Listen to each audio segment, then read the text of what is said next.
자, 드디어 국민은행 자기소개서의 마지막 문항, 5번 문항입니다. 머리가 정말 아프죠? 하지만 이 영상 하나로 여러분들 약간의 고민은 해결될 수 있을 것 같습니다.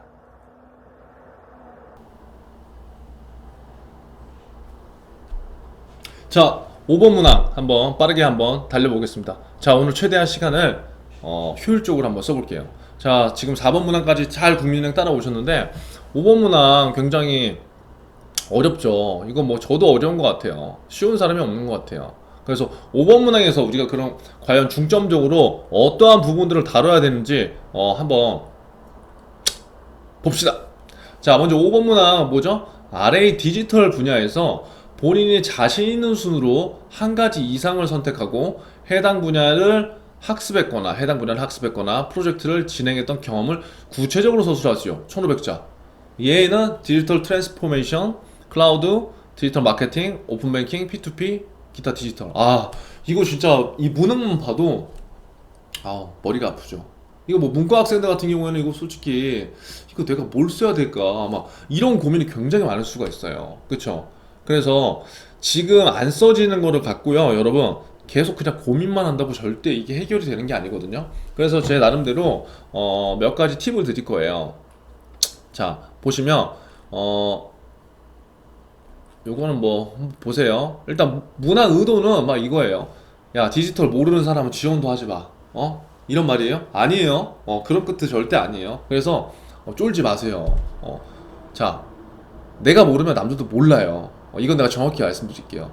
여러분들 다 비슷비슷하거든요, 솔직히. 비슷비슷하기 때문에 내가 지금 이 자소서 문항이 진짜 어렵다. 남들도 다 똑같아요. 고만고만한 수준. 이제 여기서는 집중도의 차이가 결과를 다르게 할 그 가능성이 커요. 그래서 포기하지 마세요, 절대. 자, 현재 국민은행은 디지털이 이제 생존 과제를 넘어섰다는 의미로 이제 보셔도 돼요. 그래서 야, 일반 직원도 소중한 아이디어도 좋아. 근데 이 아이디어와 더불어 약간의 경험이나 지식적으로 우리한테 좀 더 코칭을 해주려면 우리가 받아들일 거야. 그냥 그렇게 생각하시면 돼요. 예. 그래서 그 경험이 중요한 건 꼭 디지털을 꼭 직접적으로 다루는 일들만을 말하는 것이 분명히 아니에요. 여기에서는 우리가 그렇게 많이 들어본 4차 산업혁명도 있을 거고요. 디지털적 사고. 그러니까 이 인재가 디지털적인 사고를 어떻게 하는지. 근데 그 사고는 단순하게 한 가지 측면만 보일 수 있는 게 아니죠. 이러한 언택트 환경에서 이 사람이 그걸 어떻게 받아들이고 본인이 이 직무를 해야 될 때 어떻게 연계성을 갖고 있는지. 분명히 여러분들 중에도 그런 친구들이 있을 거거든요. 그게 디지털적 사고예요. 그러한 면들이 이 문항에서 충분히 드러난다면 훨씬 더 메리트가 있죠. 그리고 디지털 역량, 그 다음에 마인드, 그 다음에 금융업 트렌드. 그러니까 이런 것들은 뭐냐면 내가 특별한 경험이 없더라도 여러분들이 마인드나 사고, 그 다음에 현재 금융업의 트렌드, 이런 거시적인 측면들을 안다면 그러한 것들을 바탕으로 해서 이 디지털이 왜 중요하고 이러한 것들을 토대로 해서 어떻게 내가 그리고 국민은행이 풀어나가면 좋은지에 대한 얘기를 조금이라도 또 할 수 있는 그런 근거들이 있다는 거죠. 그래서 이러한 것들만 알려도 안다면 여러분들 충분히 도움이 될 거예요. 자, 제가 궁금한 건 이거예요. 몇 명이나 과연 정확하게 이 문항의 의도 기획대로 작성이 될까? 크게 저는 그렇게 많지는 않다고 생각돼요. 하지만 여러분들이 최대한 성심성 있고, 아까 제가 말씀드렸다시피 굉장히 비슷비슷하기 때문에 조금 더 지금 관심을 갖느냐 안 갖느냐, 포기하느냐 안 하느냐, 거기에서 성패가 저는 갈라진다고 봐요. 그래서 꼭 포기하지 마시기 바라겠습니다. 자, 보면 진짜 얘를 생각이 안 나면은 여기에 명시해 줬잖아요. 이거 찾아보세요. 디지털 트랜스포메이션 모르면 단어 찾아보세요. 제가 이 블로그 맨 밑에다가 이 정의도 다 써놨어요. 그러니까 아직까지도 개념은 있는데 정확하게 모른다고 생각되면 이걸 지금 용어를 알고 우리가 이해를 해봐야죠. 그리고 적어도 여기에는 예시들 중에서 작성하지 못한다는 말은 무슨 말이냐면 이 이외의 키워드들도 생각하지 못할 가능성이 엄청 커요. 그러니까 왜냐면 IT나 일반적으로 디지털에 관련돼서 노출이 많이 되고 관심이 있는 학생들은 굳이 이러한 걸로 작성 안 해도 쓸 얘기들이 엄청 많을 거란 말이에요. 근데 문과에서 정말 이런 거에 관심이 하나도 없다거나 정말 진짜 왜 이런 거 싫어할 수도 있잖아요. 그러면 그러한 친구들은 이거에 나온 걸로 작성해야 돼요. 그러면 적어도 이게 무슨 말을 하는지는 알아야지 내가 연계시킬 수 있는 포인트를 갖고 올 거잖아요. 그래서 반드시 이런 기본 개념 정도는 여러분들 좀 숙지를 해주시고요. 작성할 때 체크 포인트는 뭐 많이 있지만, 여기 나와 있지만 밑에 명시된 얘 말고 다른 사례 상관없어요. 예. 그리고 디지털 분야에서 본인이 자신 있는 것을 반드시 선택하되 그 이유를 명확하게 작성한다면 제가 봤을 때 좋을 것 같아요. 그러니까 지금 여기서 나왔다시피 하나를 선택하는 거잖아요. 디지털 분야에서 본인이 가장 자신 있는 순으로 한 가지 이상을 선택하려고 했잖아요. 그러면 그 자신 있게 한 가지가 선택되려면 어떻게 돼야 되겠어요? 내가 그거를 왜 자신 있게 선택했는지에 대한 명확한 이유가 나오겠죠. 그 이유가 먼저 나오면 훨씬 더 자신감 있고 근거 있게 읽힐 수 있겠죠. 그래서 예를 들어 뭐 첫 문장을 시작할 때 뭐 내가 생각했을 때 무엇보다 현재 금융 환경, 특히 디지털 분야에서 필요하고 중요한 것은 이거라고 생각한다 라고 정리를 하면서 시작하는 것도 뭐예요? 아, 얘가 현재 금융 환경과 디지털 분야에서 이렇게 좀 관심이 있네라는 걸 간접적으로 좀 어필할 수 있죠. 그래서 자소서 언박싱을 하기 위한 여러분들의 포장 과정이 약간 이런 것들이 필요하다. 자, 그리고 자신 있는 것 한 가지 이상이라고 되어 있기 때문에 여러분들 두 가지 돼야 안 돼요? 당연히 되죠. 그래서 글자 수가 지금 1500자잖아요. 그러니까 한 가지 내용에 있어서 지식적으로나 경험적 그런 요소들이 충분하다면 그러한 친구들은 한 가지 요소로 쭉 쓰셔도 돼요. 깊이 있게. 근데 대부분은 그렇지 않을 거란 말이죠. 그럼 1500자를 마치기가 상당히 고통스럽고 고뇌하는 시간이 될 수도 있죠. 그럼 그러한 친구들 어떻게 해야 되느냐? 경험이 없으면은 두 가지 정도 내용을 담는 것도 하나의 여러분들 좀 더 여러분들 편하게 쓰기 위한 하나의 방법이겠죠. 그래서 본인이 자신 있는 걸로 두 가지 정도로 선정하고 그 두 가지에 관련된 해당 분야의 학습 프로젝트 경험을 나열해 보는 것도 괜찮을 수 있습니다. 또 해당 분야를 학습했거나 프로젝트 진행 경험 사례를 나열할 때요, 물론 관련 경험이 있는 학생들도 분명히 있을 거예요. 근데 제가 계속 말씀드리지만 대다수 학생들 이런 경험 없어요. 그래서 이 문항에서 제가 여기 작성을 해놨지만 중요한 차관점은 뭐냐면요, 디지털 경험만을 생각하는 것이 아니에요. 디지털 뭐요? 경험만을 생각하는 것이 아니다. 얘에서도 볼 수 있듯이 클라우드, 디지털, 마케팅, 오픈뱅킹, P2P 다양하게 작성할 수 있잖아요. 그러니까 경험만이 아니라 지식적 측면에서 내가 해당 분야에 여기 학습이라고도 명시가 돼 있잖아요. 그러니까 경험이 예를 들어서 없어. 근데 내가 이 부분에 있어서 공부를 했어. 여러분도 물론 안 한 학생들이 있으면 어떻게 해야 돼요? 지금 공부하라고요. 그럼 경험은 없지만 지금 학습이라는 해당 분야 학습이라는 거 명시되어 있는 부분에 충족된 거잖아요. 그러면 누구든지 관심을 갖고 작성할 수 있다는 거예요. 그렇기 때문에 5번 문항에서는 경험적 내용도 중요하지만 대부분 경험적 내용이 있는 학생들은 그렇게 많지 않을 거기 때문에 무엇보다 중요한 것들은 뭘 나타내야 된다? 이거 중요해요. 왜 이 분야가 중요한지, 왜 P2P가 중요한지, 왜 디지털 마케팅, 클라우드, 오픈 뱅킹이 중요한지 그 부분, 사전 배경들을 여러분들이 잘 설명해야 되고요. 이런 배경에서 내가 뭐를 알고 싶어서 이런 것들을 공부를 했고 내가 어떻게 학습을 했는지 무엇보다 이러한 것들이 중요하게 나타나면 좋습니다. 포인트를 말씀드린 거예요. 단지 경험만이 중요한 게 아니다. 그래서 여러분들한테 하고 싶은 말은 관점을 바꾸세요. 디지털, 모바일, 어렵다, 나는 경험 없다, 이게 아니라 나는 현재 내가 해야 되는 금융인, 은행원의 업무는 이제 디지털 트랜스포메이션 되거나 아니면 4차 산업혁명으로 많은 관점들이 바뀔 거야. 그렇다고 한다면 내가 고객, 시스템, 그 다음에 이런 디지털 환경에 당연히 적응이 빨라야 되겠고 사고 또한 유연해져야 되겠죠. 그러면 그런 것들을 유연하게 하는 사고, 대면과 비대면을 적절하게 조화해서 고객들을 흡입해야 되는 나의 역량, 그런 것들은 지금부터 노력을 해야 되니까 여러분들이 지금 준비를 해야 된다는 거예요. 그렇게 우리가 쉽게 좀 관점을 바꾸고 가자고요. 그래서 여러분들이 하지 못한 디지털 사고라든가 지식을 지금 학습하는 것이 아닌 디지털 마인드 부분을 적극 어필하는 것도 하나의 방법이다. 이게 무슨 말이냐면 지금 제가 아까 추천드렸다시피 경험만을 얘기한 게 아니기 때문에 지금 학습을 하라고도 했지만 근데 만약에 진짜 그것들이 없다면 디지털 마인드 부분을 적극 어필하는 것도 하나의 방법이라고요. 예를 들어서 내가 은행에 정말 관심이 없었어. 근데 금융 환경에는 내가 관심이 있었어. 근데 내가 IT나 예를 들어서 어떤 프로젝트나 그런 데 참여한 학생들도 있을 거잖아요. 그럼 그 프로젝트를 실시함으로써 모바일 상황 그리고 모바일 환경이 급격하게 변해갔을 때 내가 그 프로젝트에서 대처했던 현상, 그 다음에 이에 그 클라이언트를 내가 직접적으로 만나보면서 변화 과정을 빠르게 적용시켰던 그런 관점, 그런 것들도 여기에 하나에 적용될 수 있는 사례라고요. 예. 그리고 마지막으로 여러분이 활용하고 있는 SNS를 충분히 활용해서 이러한 예시에 적절하게 대입하는 것도 여러분들이 지금 할 수 있는 가장 좋은 방법 중에 하나예요. 그래서 제가 추천하는 방법은 지금 금융권을 지원하는 학생들은 무조건 SNS 계정이 있어야 돼요. 그래서 제가 이제 SNS 교육도 할 거예요. 그러니까 이건 뭐냐면 SNS가 이제 단순하게 나의 글과 나의 일상을 공유하는 공간에서 지금 완전히 벗어나고 있어요.